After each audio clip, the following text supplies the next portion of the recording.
delay that, till later in April or whatever. But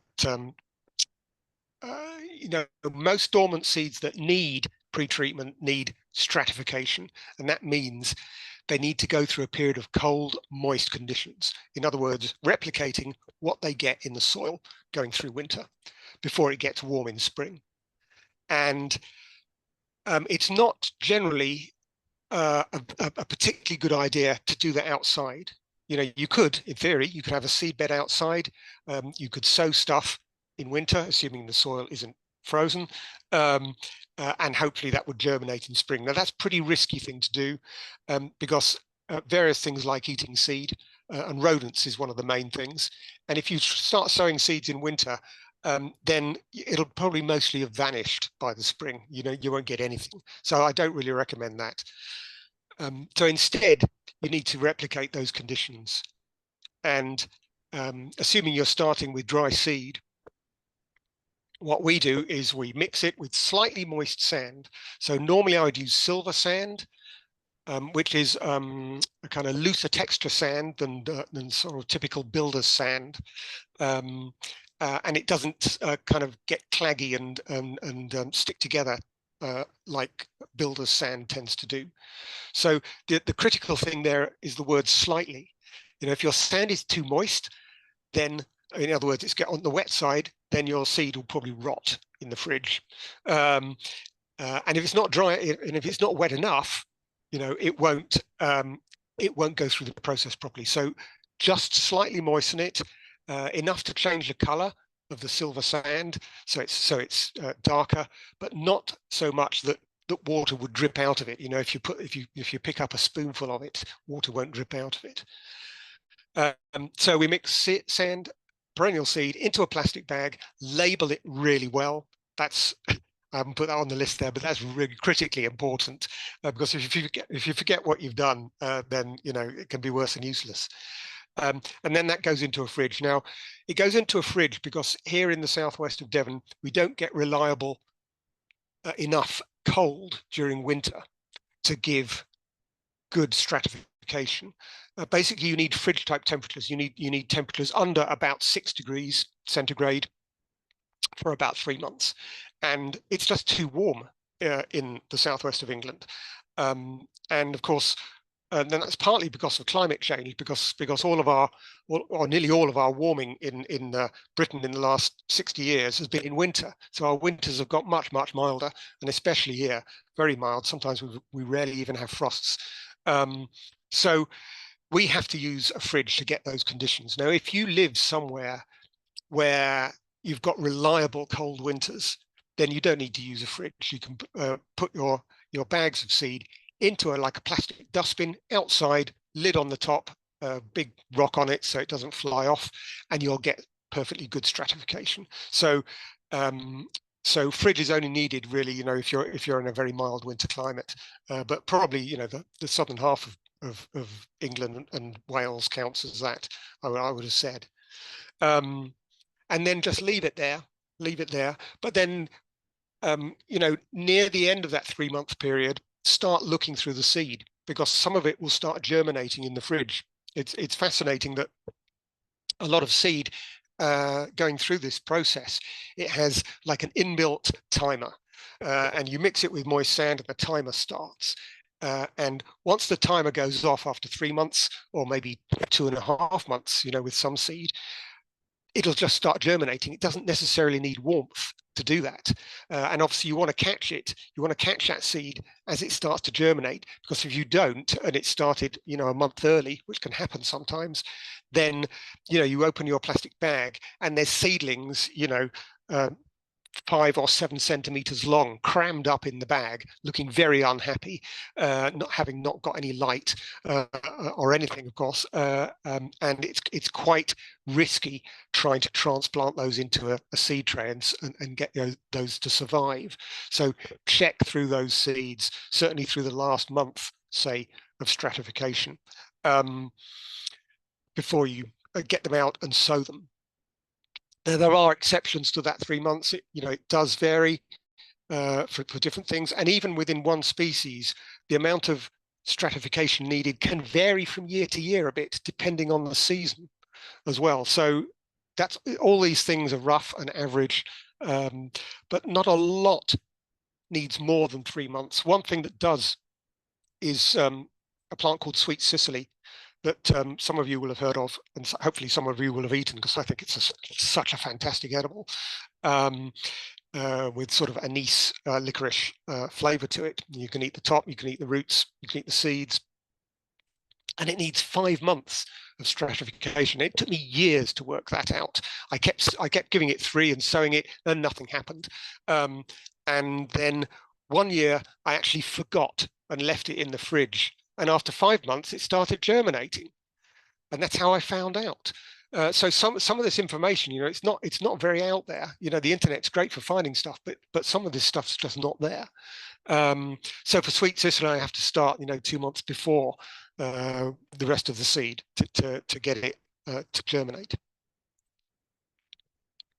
So when we sow, because we're sowing so many things, like last season. Oh, sorry, this season, we're not over yet.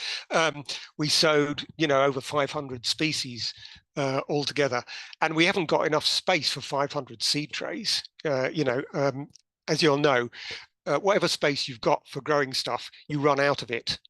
Pretty much everybody does, and us included. We run out of it too. So we actually split our seed trays up, as you can see. That one's split into, I think, 10, maybe 11 actually, different subsections. We use old seed labels just to parcel those little areas up and sow in each area, and that way we can cram a lot into a small space, and that works the way we do it, because basically we cover those up in spring. Once we've sown them, we cover them up and keep them dark.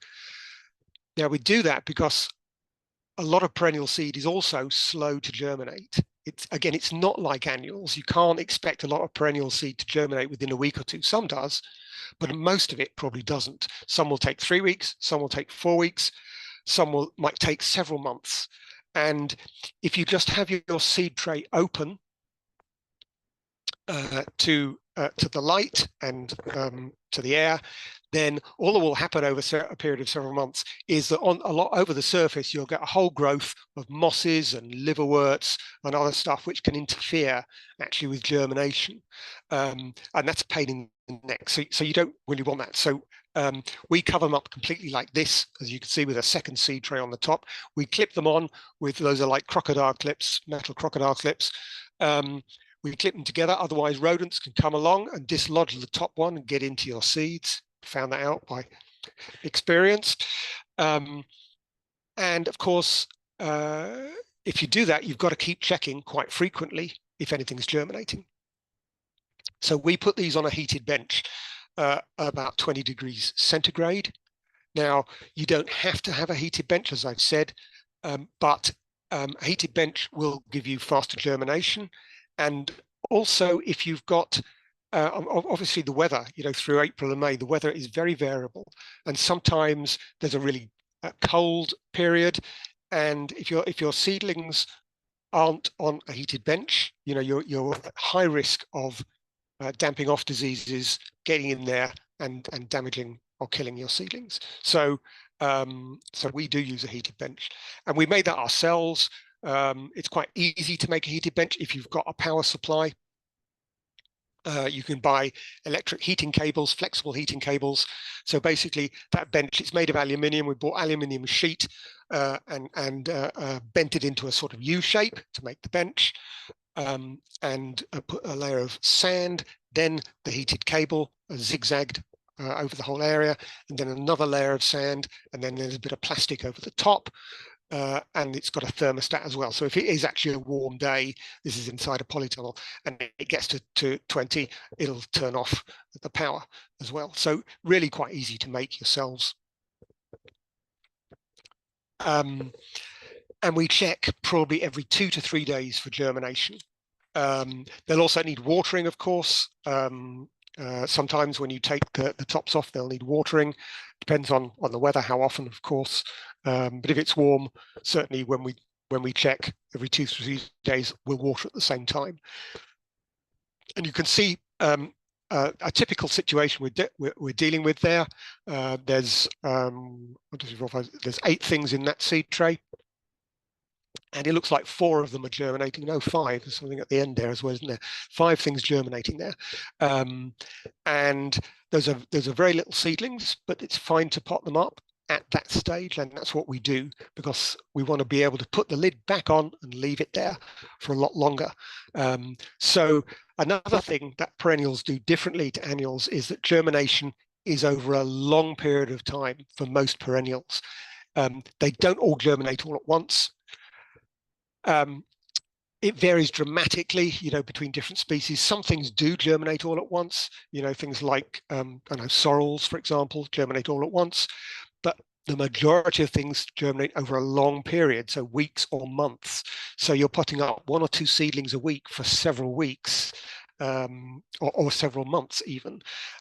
So these seed trays have got to go back where they were, still with the lid on the top. So we'll pot up straight away from something like that. And we pot up mostly into small cell containers that are called root trainers. Now, you don't have to use those. There's alternatives as well, but they work well for us.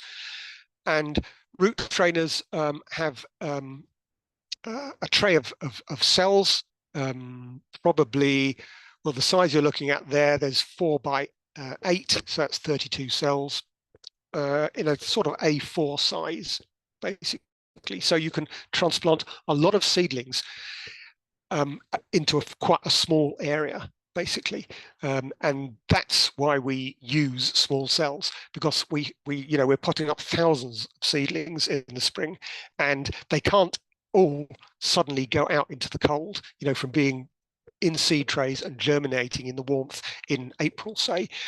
They still need to be in the warmth, so they get transplanted into these cells. I think those look like New Zealand flax to me, Formium tenax, those seedlings. And after they go into that, they go on a different heated bench. So we have, on our polytunnel, we have one heated bench one side with all the seed trays, another heated bench the other side, which hosts these. So initially they'll go there, so they'll still have some bottom heat, which is important to stop them dying from damping off diseases and that kind of stuff. The seed mix, the compost mix rather, we use there. We make our own mix up, but we start with a commercial compost. We start with a commercial organic compost called Silvergrow Organic. It's made from composted wood fiber and bark. It's pretty sustainable as these things go, and basically all our growing media are made from Silvergrow, so seed compost, potting compost, and as well, but we add in other things to it, because of course if you buy in any bought-in compost, it'll only have enough nutrients for a few months, 2 or 3 months, and then it'll run out of nutrients. And actually we are growing plants in containers usually for 6 or 7 months until the autumn. So if you're going to do that, you've got to probably amend your compost or feed it regularly through the season, one way or another. What you can see scattered on the top of that compost are particles of perlite. So perlite is an inert rock material that acts as a buffer. So what a buffer does is it holds on to water and nutrients and releases them slowly. So if you're growing anything in a container, a buffer is really useful, and helps provide conditions that don't vary too much, so things don't get too dry, things don't get too wet, and so on. There's other buffers you can use. One of them potentially is biochar, adding to compost mixes. Personally, I'm a little bit skeptical about biochar in this situation. It'd be interesting if there's any questions on that. We could chat about that later, but we use perlite there, as you can see. Yeah, and as I said, whatever space you have for growing, you'll usually find it gets completely filled up. So this is the other side of the tunnel from the seed trays. As you can see, there's nearly all root trainers on that bench. There's probably, in photo, there's probably about 3,000 plants there in root trainers or something like that. The important things are labeling. Again, we use, as you can see, we use white plastic labels with pencil. Pencil is much longer lasting and much more reliable than marker pen. Marker pen will wash off in time. And it's all very well thinking marker pen's okay because I only need it there for a few months, but gradually it fades and fades, and there will come a point you just suddenly can't read it. And if you're not sure what it is it's marking, that can be a pain in the neck too. So standard plastic labels there, but definitely use a soft pencil. 2B is the best one from my experience. Yeah. So as I said, some seeds won't germinate for absolute months, and sometimes very unexpectedly. So this photo was only taken a few weeks ago. These seeds suddenly started germinating. They are a type of pig nut, so Bunium bulbocastanum. Just suddenly started germinating in October, which I don't think for that species has happened for me before. So there's always unexpected things happen. And obviously, if things are germinating that late in the season, there's sometimes an issue overwintering them.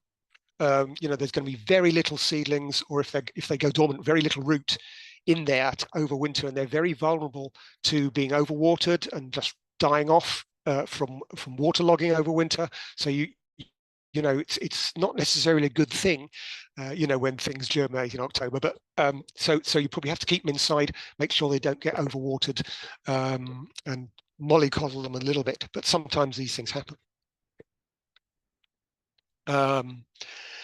And then from those root trainers, we then pot up into bigger pots when the root trainer volume is filled with roots, and that's usually maybe 3 or 4 weeks after they've been potted up out of seed trays.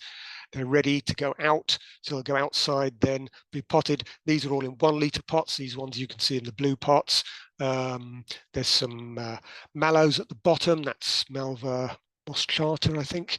And at the top, that is a pulmonaria, or a lungwort, looking quite lush. There's more 1 litres on the left there. That's Welsh onion. And on the right there, you can see some swamp cypress trees. So that's Taxodium. Those are in deep cell containers. So those containers you can see at the bottom there they're rigid containers, 3 by 5, I think those ones are, in terms of cells per container. And we use several types of those, some up to 25 centimeters deep and maybe about 1 litre in volume, for things, particularly trees and particularly things that are deep rooted. Some seedlings do need special treatments. Pines are one of those. So pines need access to mycorrhizal fungi very quickly. Sometimes we do actually add in mycorrhizal spores into our potting mix. Not for everything, but for some trees we certainly would. But for pines, what I do is we've got elsewhere on our sites, we've got big established pines growing, mostly pine nuts. And what we'll do is in May, we'll go to one of those, go underneath one of those, scrape away the top bit of topsoil or mulch there, and scoop up some litter, basically, a bit of pine needle, a bit of earth underneath, and we'll scatter that around the seedlings. And that litter and earth will have the mycorrhiza in it that pines need. And it's interesting, sometimes pines will grow and then stop. They'll stop at 10 centimeters or something like that, and they won't go any further. They won't grow any more until they get that mycorrhizal fungal partner. And so if that happens, you sprinkle this stuff around, and then within a few weeks they just start growing again. It's fascinating. There's not many plants that are so dependent as that, but pines are certainly one. So pest control after potting for us is mainly dealing with slugs and snails. There's other things, specific to certain crops. So, perennial brassicas, for example, it's like cabbage white butterfly larvae as per usual. But for a lot of things, it's slugs and snails. The slugs and snails can do a lot. I mean, I don't need to tell you probably, but they do a lot of damage. They can do surprising damage. They can kill. These are Szechuan pepper trees. You can see in the photo here. And slugs and snails, they like eating the bark off this, and they can ring bark them or take big chunks of the bark out to disfigure them. And likewise, they can completely kill young mulberry trees.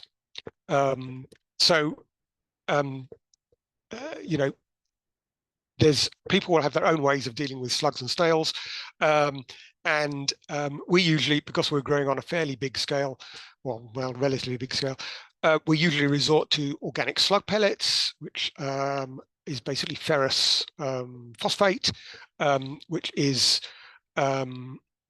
doesn't affect anything apart from mollusks. So it doesn't matter if something comes and eats the mollusks after they die, it won't affect anything else.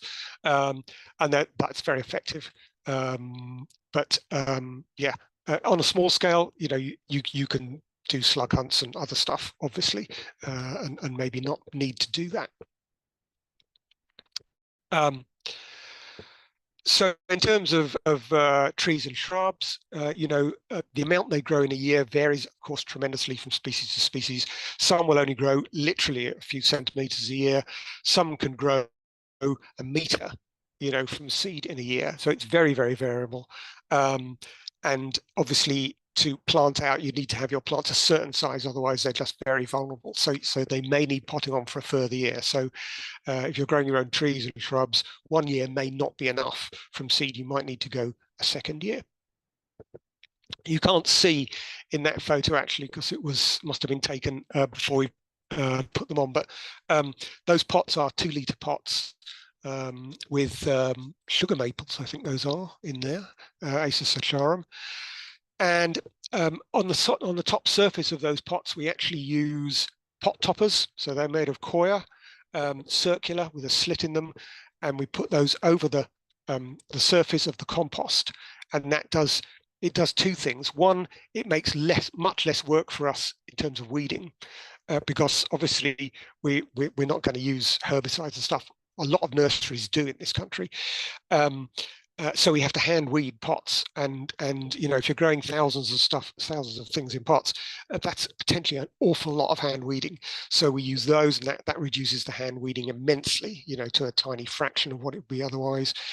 It also helps reduce water loss in summer, from evaporation from the surface, so you end up using less water.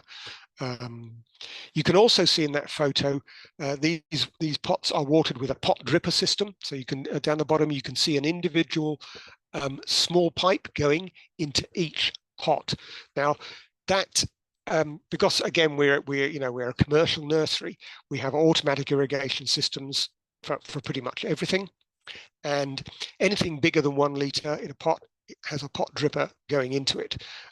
So that's maybe 5,000 pots in total of that size, something like that. And those are all controlled by an electronic controller. Now, a lot of you might not be growing on this kind of scale, but even on a small scale, you can set up your own system just with one irrigation line and some pot drippers. It's not expensive, you're talking maybe £40 for an irrigation controller, battery operated one that fits onto a tap, and it'll water stuff when you're not there. And that's really valuable, because if you're away for a weekend in summer and it goes to 30 degrees, you might not be enjoying your weekend if you're thinking you're going to come back to a load of dead plants. So it's well worth looking at automatic irrigation systems. Yeah, as I've said, deep cell containers are quite important for certainly some trees. You know, some trees have very deep and dominant tap roots, and that includes a lot of the oaks. These are different walnut species. There's heartnut and black walnut there at the back, in that back line. At the front, there's actually some hickories coming up in that photo, and all of which have very deep tap roots. And so for those, they're much better grown in a deep cell container. These ones at the back are, I think, 4 by 5 cells, and they're about 1 litre volume at about 25 centimeters deep. They're superb actually for growing those kind of things in. Quite difficult to get hold of that kind of cell container. They have to be imported from Portugal. So you can't just buy 1 or 2. It's not worth it. You have to buy quite a lot, and nobody sells them in this country, not as far as I know. So you have to order them from a wholesaler who will get them from Portugal. So that's a bit of a nuisance to small scale growers. Obviously, on a really small scale, you could make your own deep cells, maybe out of newspaper, or I don't know, something else potentially. So some seed is very large, too large to sow in seed trays, and that includes most nut seed, so including things like oaks, and this is sweet chestnut in the photo here, and walnut species and other things like that. So with these big seeds, you know, they put down roots very fast, and they often put down roots before they put up top growth as well. So you can't really sow them in seed trays of normal depth, because they'll hit the bottom of the seed tray and start traveling horizontally before you even see a sign of them germinating. So for these, it's better really to sow either direct into those deep cells that you just saw in the last photo, or maybe sow into a pot. So this is a 5 litre pot here. We've sown chestnut seed into that, and we'll take the whole lot out and disassemble it to get the plants, and then pot those up actually into deep cells. And of course, some seed cannot be dried and is not dormant, and that includes things like oak seed, sweet chestnut seed. So these seeds you've got to deal with fresh. You've got to sow them fresh if you want to grow plants from those species, and that means sowing them in autumn. It's all pretty much always autumn when these things are ripe, and sowing those big seeds in autumn gives you the added problem of rodents. You know, rodents will love digging up your nut seed if you're growing anything like that. These are holm oak, Quercus ilex. You can see in the deep cells there.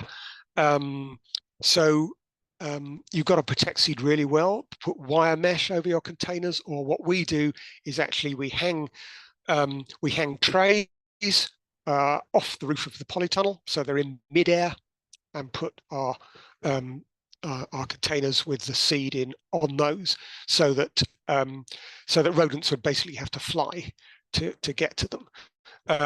And mostly they can't do that. Although last winter they managed to get up a nearby tall plant and jump onto one of them and started digging them up. So you've got to be so careful with rodents through the winter if you're sowing seed like that. They'll do things you really don't imagine. And then you can sow them in the deep cells, or sow them in pots and pot them up obviously as they germinate in spring. So that's all I was going to say, basically, as kind of a overview, basically, of what we do. But I'm happy to go into lots of other stuff in terms of questions. So great. Yeah. Well, so far on the list, we've got 16 questions. First of all, I want to admit that I am in the category of worse than useless in terms of previous labelling habits. I am trying to improve on that. And I think, you know, thanks for that, and I love the detail. The detail is so important, isn't it? Like using a 2B pencil instead of a marker pen. Quite. Great. Thanks for sharing all that, like not just the big experience, but the little things too. That really is, because to the people, it makes a surprising difference. Yeah. You try and writing on a label and your pencil isn't coming out properly. It's just infuriating. Yeah. So it's these small things do make a difference. Yeah. I'm going to start with the last question on the list because I think it might be a useful one just to kick us off. So we've talked about growing perennials from seed, but what's the advantage of doing that as opposed to other methods of propagation? So, root cuttings or root divisions, cuttings, hardwood cuttings. Why would you use seed as the method as opposed to something else? Well, I mean, two of the reasons are, one, you can grow a lot of plants potentially from a small amount of seed, but the other is to maintain genetic diversity, the other big one. And it's all very well propagating by cuttings or by grafting, but of course, you're propagating a very narrow genetic line by doing that. And sometimes we want to do that because it's a named variety of something, and we want that particular variety. But for a lot of perennials, you don't necessarily need that limited genetic diversity, and it's better to keep the genetic diversity wide. So seed helps you do that. Great, fantastic. Let's have a look. Okay, so you said you wanted someone to ask you a question about biochar. So, I mean, I know that I'm sure a lot of people here know about biochar, and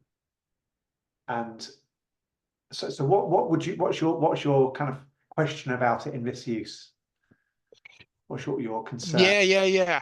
I have some general concerns about biochar, and that's which are often glossed over by the people who are championing biochar. And one of those is that in the process of making biochar, there's a lot of quite nasty potential hydrocarbons in the final product. If you're using that out in soil in some way, they probably get neutralized or converted to something harmless pretty quickly. But in an environment where you've got young seedlings, I would be concerned that there could be negative effects, on the seedlings and those young plants.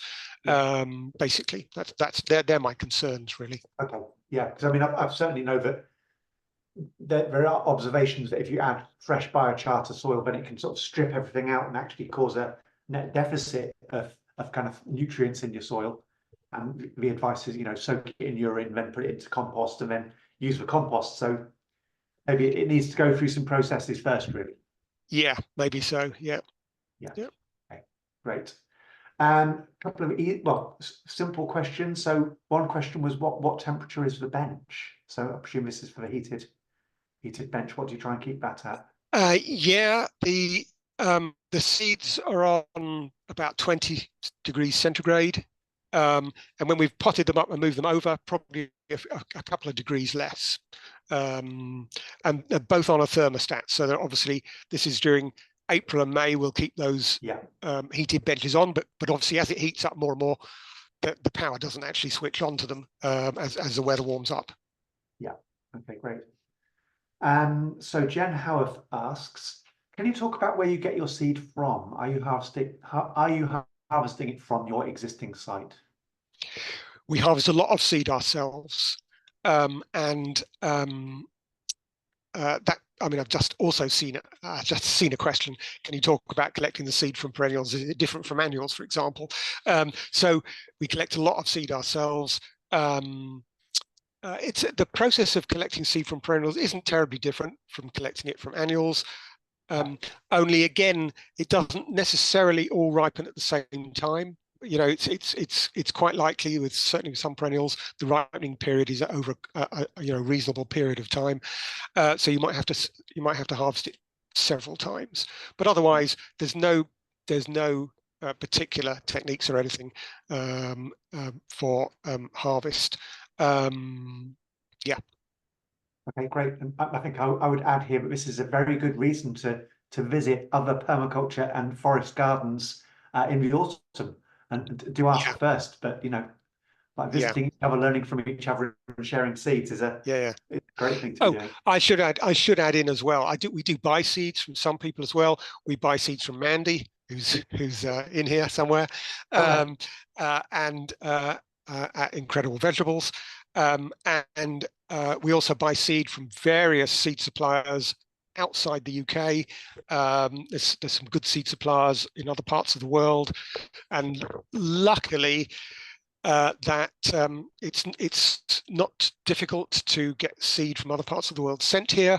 There's no real for most seed, there's no restrictions. You can't import oak seed and chestnut seed into Britain. That's illegal, but most other things you can. So we do that as well. And of course, this is a great opportunity to put a plug in that you do sell seeds and you do sell lots of plants. Yeah, we do that too. Yeah, sure. Which and great stuff. Absolutely fantastic. So let's have a look at some of the sort of treatments. So we've had a question from Miriam. What do you feed with? Okay, so our plants in containers are not counted as organic, and that's because we add in a slow release fertilizer. Okay. So that's a conventional commercial slow release fertilizer. So basically, what you have to remember is that growing a plant in a pot is inherently unnatural. Like plants do not grow in pots out in nature, so what we're trying to do when we grow a plant in a pot is mimic what happens in soil. And what happens in soil is a long, slow release of nutrients.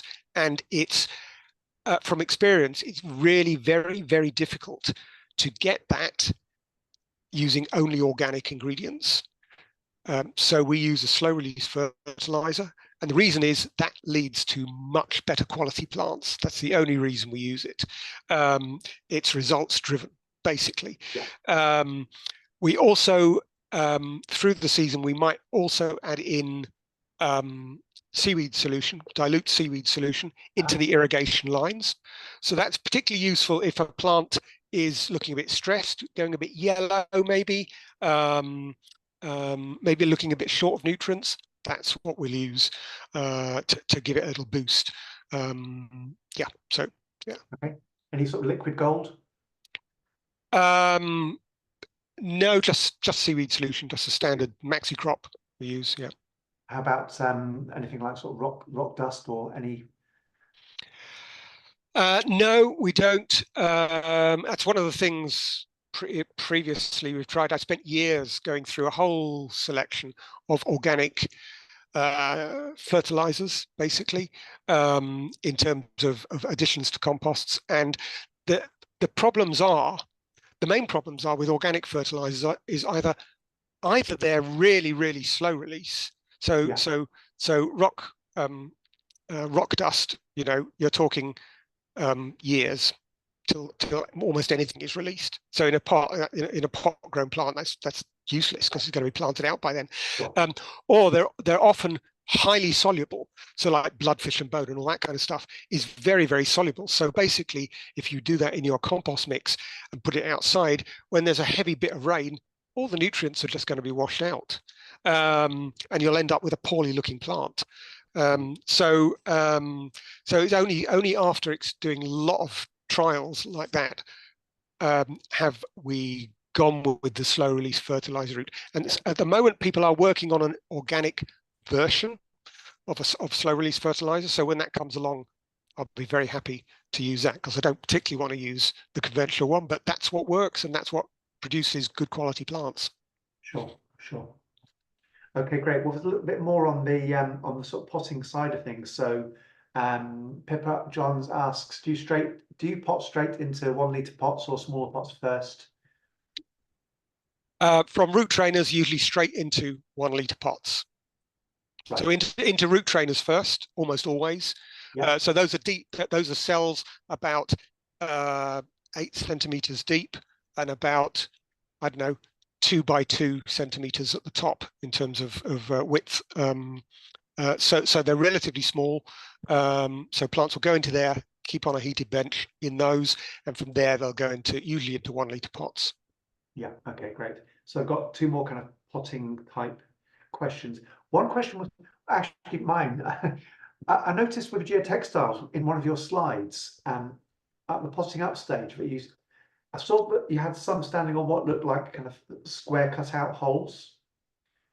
So I wondered what that was, if that was a particular reason that you put some that looked like maybe straight into the earth, but then stopping the weeds coming up in between, or Square cut out holes. don't worry. Hold on, let me just look through. I don't. So you certainly had some which was just on plain geotextile, which is Yeah. weed suppressant, and you could understand that. But I just noticed it looked like they were standing in some holes, and I wondered what that was about. Oh, that's possibly was that the Szechuan peppers? They're actually standing in a wooden pot holder. Right. So if that's what you're thinking. So basically, we moved to our current site 12 years ago for the nursery. It used to be much smaller where our forest garden is. So we acquired a new bit of land and we moved the nursery there, and it is much more exposed. And what we were finding was anything in a pot, bigger than a few centimeters high, would just blow over in in a strong wind. So we actually had to make a lot of pot holders. So we made them out of wood. We made them out of wooden battening, basically. And that's what you can see there to hold the pots in place and stop them getting blown over the whole time. I don't think it was that. I think it was. Oh, wasn't it? There were blue pots, but anyway, don't worry. It was when they first come out, but I don't want to put you on the spot.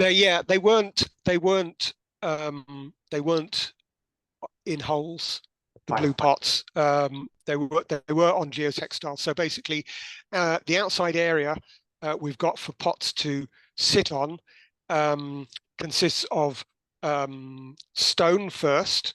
So well, it's not stone. It's actually grading. So gradings is when they resurface a road. Yeah. They plane off the top, and they sell that off as gradings. And it's much cheaper and probably sounder than buying stone straight out of a quarry. And so we've used that to give good drainage, and then geotextile on the top. Good drainage is quite important, because if you can't, if you don't have that drainage, then and it's too much like earth straight underneath, that will give all sorts of problems, basically. Funny, this is technically a campfire event, but I think this is much more of a masterclass. Ryan asks, do you grow trees in beds in soil too, sort of bare root sales? So yeah, do you grow trees in beds in soil? We do grow things in the soil as well. Mostly we take hardwood cuttings in winter and put those straight in the soil. So things like currants and gooseberries and elderberries and autumn olive, honeyberries, and so on. Those things we take cuttings in November, December, and they go straight into the soil, usually through a biodegradable mulch, through little holes in that, straight into the soil. We used to grow, up until a couple of years ago, we used to grow a lot of trees in the soil. So that included most of our grafted trees, apples, pears, plums, etc. But we've actually moved away from that into growing them pot grown. And the reason is the weather conditions becoming too unpredictable, or more unpredictable, put it that way, which I think we've probably all experienced, and making it much more difficult to grow trees in the ground, actually, because you have to seriously think about irrigation in summer, and we're finding it's much more practical to actually grow them in pots rather than the ground. which is ironic because I started off growing in the ground, thinking, well, it's much sounder growing them in the ground, much more eco, which it probably is. But if it's totally impractical, Yeah, you know, sure. that trumps those thoughts really. We do need to be pragmatic. Well, actually, there's a follow-up question from Ryan who sort of along these lines as well. I mean, Ryan's actually got a great plant nursery too in Derbyshire called Earthed Up, and yeah, I think he's taken a leaf out of your book. So he asks, in a changing climate, do you think that we will influence stratification? Do you think that will influence stratification as we have warmer winters? And is there anything you think that would help us to make us sort of more resilient to that changing winter? So yeah, he was saying in the chat that they used to stratify sweet sicely nicely in Derbyshire at 120 meters, but now sometimes it doesn't work. So Yeah. changing climate, what's your view on climate change and how that's going to impact on our nurseries and our propagation? It is going to affect things. Obviously, it is going to affect things. Increasingly, things like stratification will have to be done in a fridge rather than outside because you just can't rely on it being cold enough. Already we have to do that. Probably Ryan can get away with outside stratification most of the time where he is, but it will also affect self-seeding outside. So if you have self-seeding perennials, then they may self-seed less if they're not getting enough stratification. And it will potentially also affect native flora as well that also need stratification. A lot of native plants need stratification. If they don't get it, they won't germinate. So as winters warm up, that will be one more pressure on native plants, persisting in the landscape. That's an incredibly important insight, actually, isn't it? That as the climate changes, we're going to have to be we might need to become a much more active participant in what would previously have been natural processes. Yeah, potentially. But we if we want to keep some of the plants we're used to and have been native, or what's counted native, since the last ice age, then they might need help. But at some point,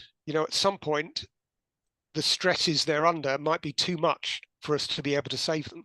And obviously plants will start dying out, and that's already starting with things like English oak in the southeast of the country. It's already starting to die out because of the stresses of climate change. And one way to help with that, for example, would be to actually grow oak seeds from seed from, say, the south of France, and then plant those in the southeast. And that's the sort of thing we're going to have to consider doing. Well, this is a question that I was thinking, at the beginning, knowing that you were coming on. I mean, one of the things that we've got in the permaculture network is, as I'm sure lots of people are passionate about growing, passionate about perennial plants, growing in all sorts of different conditions, quite adventurous with what they're growing. Have you, if you could kind of conduct any kind of big experiments and you could get people trying different things, what would you be encouraging people to be experimenting with? What's the kind of thing that you're working on at the moment? And if you could only have more growers working on it, what would you like to know more about? Oh, well, yeah, I mean, climate change adaptation is something we're all, if we're not doing it already, we're going to have to do in the future. And that involves, particularly when we're looking at fruits, most fruit trees and most fruit shrubs, that certainly the ones we're used to, they all need a certain amount of winter cold before they'll flower properly in the spring. And if they don't get it, flowering becomes erratic and cropping gradually declines. And as, again, our winters warm up, that's already happening. Particularly, it's starting to happen with apples. Apples are one of the more common fruits that need most winter cold. So that's expected that apples will be affected first before a lot of other things. And blackcurrants are being affected because they need a lot of cold as well. We're already starting to experiment with French varieties of apple, because actually Devon apples, old Devon apples, are actually much better suited to somewhere like Wales now. And for Devon conditions, actually, we should be looking at French varieties. So that's one of the things we're looking at. So yeah, experiments with climate adaptation and in something like that. I mean, that would be interesting. And I should say, I feel like that was a bit mean. It was a big question to look without notice. But that's the kind of thing where if you feel like there is some sort of research that we could do together, we'd be very open and very excited to do that. Yeah. Okay, so there's still the questions keep coming. We'll have to stop at some point. So this is a very interesting question just come up. So how do you maintain quality across such a diverse range of offerings? Well, that's an interesting one. I mean, for some things that's tricky, because obviously, all plants need slightly different ideal conditions, and we're not going to have that for everything. Our plants have to put up with being in conditions with lots of other plants. So that some of them might not be in absolutely ideal conditions, and most of the plants we grow, they're okay with that. A few have become very fussy. For the last couple of years, just as an example, we've been growing black goji, which is a species of goji berry, a less common one. After a couple of years, I basically concluded that they must be virtually desert plants because in Devon they just die. There's too much rain, if a plant is in that category, that it's actually so pernickety and difficult to grow, we'll probably just stop growing it. I'm not interested in growing plants that need a load of mollycoddling. I want to grow plants for us and for other people that can thrive and look after themselves, basically. So it is tricky sometimes, but for most plants, they're okay. Yeah. Well, on the tricky ones, we've got a question which is: any tips on how to germinate better trignia? Trigna, better trigna. It says it's a tough one to crack. I don't actually know that, so I can't answer. Sorry, I haven't tried. I don't know it either. Well, if anyone's listening and it's still a relevant question, if you can put a common name in the chat, we might be able to put it. I think it's a wild beet of some description. Okay. But I don't know the answer to the question. So. Yeah, I mean, the other wild beet, the native wild beet, sea beet here, that actually germinates. We don't give it stratification. We just sow it in spring. It germinates, within a month or two, no problem. So, but I don't know that one, I'm afraid. It sounds like the answer is switch to sea beet. Yeah, maybe. Okay, great. This is fantastic. There's a lot of really interesting questions. Gary, I'm just going to put a call out to Gary. You had an early question about stratifying. Did you mean stratifying or stratifying? In which case, it's probably been answered. So if you've still got a question, put it in the chat. Well, it was stratifying, and simply because I looked at your website, Martin, and your rules for stratifying, and I thought, God, I can't understand this at all. Whereas what you said just today was very simplified, actually. Okay, yeah, I mean, I talked about stratifying today. What I didn't mention was scarifying, which is something else. So most legume seed needs scarifying, and that's something different. So legumes are mostly pioneer plants, and they're used to germinating after a fire, most commonly. So it's a little bit risky setting fire to your seed. It's not something I would recommend. Especially if you've bought it, you're likely to just end up with a pile of ash. So instead, it reacts to scarifying. And scarifying means it's got a very, very tough seed coat, and that's got to be weakened in some way for the seed to be able to imbibe water and start germination. And what we do with that is we put the seed in a jam jar and pour boiling water on it. Now, you would think that seeds don't like boiling water, but legume seed is fine, absolutely fine. So we pour boiling water on it, let it stand in that, let it cool and stand for 24 hours, and then sow it. So things like licorice seed, for example, glycyrrhiza, will get scarified, and then it germinates very quickly after that. So that's something quite different to stratification, but only certain seed needs it. Right. This is a slightly different question. I don't know if it's too off topic. It's certainly something I've come across recently. I think there's a farm near you that does it. It's so Rachel Edge asks, what are Martin's thoughts on syntropic agroforestry systems? Ooh, yeah. I think it's an interesting technique, and the way I set up forest gardens now actually uses some of the same things that syntropic proponents use. So I use a lot of nurse trees or nurse shrubs, which eventually get thinned out. Yeah. So mimicking natural succession, Yeah. quite a lot. Having said that, syntropics was it was devised, to be implemented on degraded land, Yeah. and like in Britain, we don't really have degraded land. Our soils are pretty good in most places. Obviously there's one or two bits that you could count as degraded, but actually, if you go and buy a random field somewhere, it's probably not degraded. Maybe in East Anglia, if it's been arable farmed non-stop for 200 years, maybe that's degraded.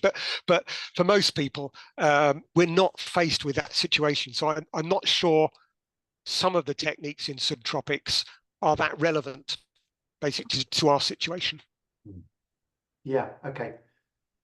I've been reading a bit about it myself as well, and it's reasonably hard to follow the explanation as well. I mean, there's some principles that you, like, as you've suggested, that make sense, but yeah, I just need to know more. Okay, thanks for that. That's an interesting perspective about the degraded land. So I hope that was useful for you, Rachel. Okay, let's see. What time is it? We've got 10 minutes till 8 o'clock. I think Hannah will need a few minutes, so maybe this just last couple of questions. Let's see. So Pippa says, this year my perennial kale seeds germinated beautifully, potted up fine, but failed to grow and just wilted. This also happened to a few annual seedlings, all in rocket grow peat-free compost. Any thoughts? Damping off diseases, maybe. So damping off diseases are fungal diseases that attack young seedlings, particularly if they've germinated and there's a cold spell, or there's not good airflow as well, and typically they'll rot off at the base, and the thing will keel over, and that's what damping off. And we've probably all seen that in various things. That's the first thing that comes to mind, and that's why I would really recommend you have some kind of heated bench, because heated bench and good air ventilation basically more or less controls those diseases. Yeah. Okay. Great. Well, maybe we could finish with this. So this is maybe a bit more like about your favourite plants, and maybe recommendations about the kinds of things that you would get us sowing. So we've got a good number of people on here, and what might be your sort of top 10 non-native trees, or what would you be encouraging us to grow, Martin? What if you could give us a sort of a from seed? Yeah, particularly, from seed particularly. Okay. Well, the allium family has many fantastic plants in it. So I could probably fill all 10 places with alliums, but I won't. There are some really good alliums. And I'm constantly discovering new ones as well. This year we grew, or last year we started growing Altai leek, which is Allium altaicum, which is like a hardier, tougher version of Welsh onion, which also comes from Siberia, of course. Whoever called it Welsh onion was fibbing. And So maybe I'll put that one, the Altai League there, in terms of the alliums. And is that tasty? Yeah, delicious, really delicious. I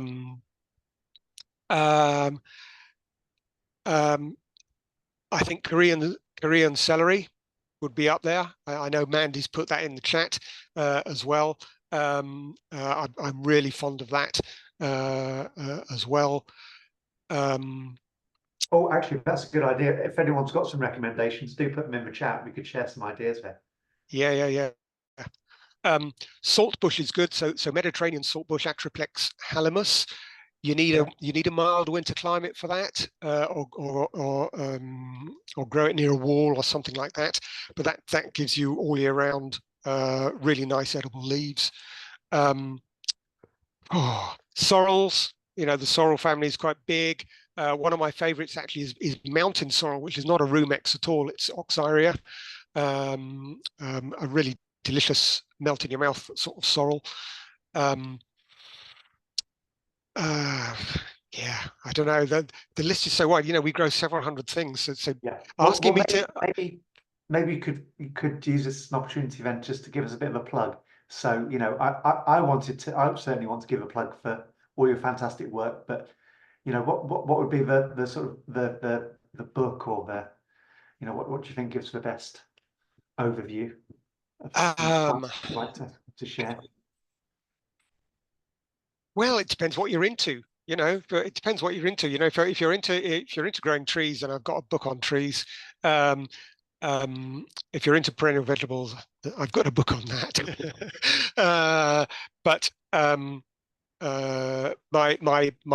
my forest garden book kind of tries to cover everything, but obviously can't go into too much detail because it's covering all sorts of stuff. So yeah. Yeah. Book's got such fantastic, clear information. They really have. Thank you. If anyone here is a sort of beginning and wants to access good information, then we would certainly plug Martin's books. And I think what's the website? It's agroforestry.co.uk, isn't it? Yeah, sure. I've popped that in the chat for anyone who wants to find Martin's books and seeds and everything else, courses and events. Thanks. You're very, very modest, but honestly, you're just the way you've built this up over 30 years. It's a triumph, really is. So. Well, thank you. It's kind of grown organically, year by year, little by little, and it's given many years of satisfaction, and it's fun. We all know it's fun. It's fun growing stuff from seed, and sometimes you fail. That's the way you learn, isn't it? There we go. Yeah, fantastic. Look, we're really, really very, very grateful for you to be here with us tonight. We've actually had quite a lot of bookings from people that paid us money, so we'll certainly be making a donation to the Research Trust as a result. So yeah, we really, really appreciate your time, Martin. It's been fantastic. Okay. I don't know what you can do in the audience, but some sort of appreciation, in the chat, do the love hearts, whatever the things that you can do on the emoticons. Let's show some appreciation for Martin and sharing all your wisdom. Thank you. Thanks a lot. It's been a pleasure. Thank you, Martin. Can I just, before everyone starts leaving, now that the interesting bit is finished, I'm going to plug something far more maybe boring, some might say, but very important, which is that we love to collect feedback from these sessions because it helps us to inform what you're interested in, what you might want to see coming up. So I'm going to pop the link in the chat to our feedback form, and it would be amazing if people could complete that. And yeah, thank you so much, Martin, for joining us this evening. I will send out an email following this to everyone who's come along today. And also, I know some people booked on because they wanted a recording as well, and they weren't able to make it. So I'll circulate the recording and all of the links that we've spoken about, the stuff for our upcoming events and Martin's website after the session. I should be able to get round to that tomorrow afternoon. So yeah, thank you everyone for joining us this evening. evening. It's been a really, really great session with really great questions. And I, to be honest, sometimes I'm meant to be helping facilitate these and doing tech in the background, but I've just been writing lists of so yeah, thank you very much. I've really enjoyed it. Okay, great. Great. Thanks all. Thanks, then. See you, Thanks, everyone. everybody. Bye. Bye. Thank you. That's Bye. fine. That's great. Thanks a lot. Yeah. Went well in the end. That was great. Yeah, thank Yeah. you. Bye. Yeah. Bye. Okay. Good night. Cheers. All the Bye. best.